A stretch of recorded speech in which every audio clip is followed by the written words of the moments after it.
करतील तो इंगा दाखवायचा, तो इंगा आपण दाखवणारच. आम्ही संयमी आहोत याचा अर्थ आम्ही काही भेदराट आहोत अशातला नाहीये. आमची ताकद ही आम्हाला कल्पना आहे, पण जर त्याची कल्पना तुम्हाला नसेल, जी आठवण मगाशी तुम्ही सांगितलं ममता बॅनर्जींची, कारण दिल्लीत बसलेले लोक हे दिल्लीपुरतं बघतात.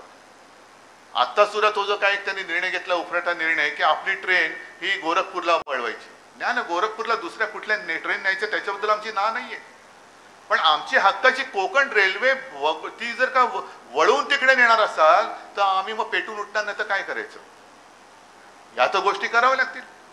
बरं, देशात असं कुठे केलंय का की अहमदाबादची ट्रेन वळून कुठे पाटण्याला नेले, सुरतची ट्रेन इकडनं सुरतेला जातात, त्या उलट त्या बंद केला पाहिजे तो मार्ग, कारण त्याचा वाईट अनुभव आम्हाला आलाय. म्हणजे गमतीत बोलतोय ना, तो उद्या हेडलाईन येईल सुरतच्या गाड्या बंद करा, तसं नाहीये. पण इतर ठिकाणच्या गाड्या सगळ्या व्यवस्थित ज्या भूमिपुत्राच्या हक्कासाठी म्हणून त्याच्या सोयी सुविधांसाठी केलेल्या ज्या काही जागा आहेत किंवा मार्ग आहेत, एक तर दुपदरीकरणाचं काम आता सुरू होतंय, कुठपर्यंत झालंय तिथपर्यंत तुम्हाला माहिती आहे. मुंबई गोवा जो काय रस्ता आहे तो नितीन गडकरी बोलले होते की असा रस्ता करेन की 200 वर्षाची होती खड्डाच पडणार नाही. आता लोक असं म्हणतात की 200 वर्षानंतर तरी खड्डा पडेल का, कारण 200 वर्ष होतील तोपर्यंत रस्ता झालं तरी खूप झालं. रस्ता व्हायला 200 वर्ष, त्याच्यानंतर पुढची 200 वर्ष बघणारे कोण?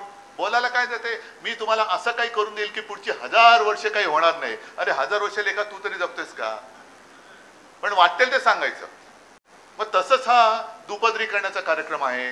मग आणखीन काही गोष्टी आहेत. आता तुम्ही जी एक आठवण करून दिली की मी मुख्यमंत्री होतो तेव्हा प्रोटोकॉल वगैरे हा जो प्रकार होता त्याच्यामुळे काय रेल्वे काम हा एक वेगळा भाग झाला. पण छत्रपती शिवाजी महाराजांच्या नावाने जे टर्मिनस उभा आहे त्या टर्मिनसच्या मध्ये आपल्या छत्रपती महाराजांचा पुतळा लागणार कधी? कोण लावणार? कसा लावणार? त्याला तर काय प्रोटोकॉल नाहीये. आणि त्याची सुद्धा विनायकजी तुम्ही एकदा त्यांना सांगा की या तारखेपर्यंत तो पुतळा लावा, नाहीतर आम्ही तिकडे पुतळा लावू, आम्ही लावू पुतळा. तर यांना छत्रपती शिवाजी महाराज म्हणजे ईव्हीएम मशीन वाटते. महाराजांचा त्याच्या काय लोक मत देतात, पण मत दिल्यानंतर पुढे तुम्ही जे काय करताय मध्ये आता मला त्या पुन्हा त्या सगळ्या घोषणा म्हणत्या घटनेमध्ये जायचं नाही. तो महाराजांचा पुतळा कसा पडला, मग काय पडलं, कसं पडलं, म्हणजे अशी ही नतद्रष्ट माणसं ही केवळ आपले आदर्श आणि आपली दैवत ही मतांसाठी वापरतात. आणि रेल्वेचं सुद्धा जे आहे, या रेल्वेच्या अर्थसंकल्पात असं म्हणतात की महाराष्ट्राच्या वाटेला काहीतरी भरघोस आलेले आहे. आता आले ते तुमच्यापर्यंत पोहोचतोय की नाही हा प्रश्न फार महत्वाचा आहे.